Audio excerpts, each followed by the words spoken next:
This is going to be a video tutorial on how to enable Do Not Track on the Microsoft Edge web browser. I will be using a desktop PC for this.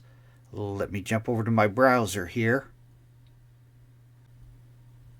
I have the Microsoft Edge web browser opened up.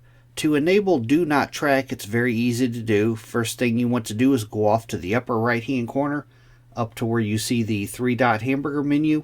You want to click on that.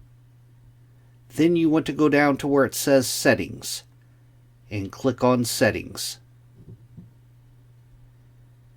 Now in the pane off to the left hand side, you want to click on Privacy, Search and Services.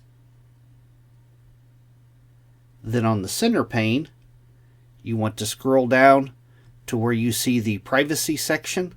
And in the Privacy section, first thing, Send Do Not Track Requests. To enable that, you want to toggle this on right here. A little dialog box will pop up, kind of explaining it a little bit more. Click on the blue Send Request. That is how to enable Do Not Track on the Microsoft Edge web browser. Thanks for watching.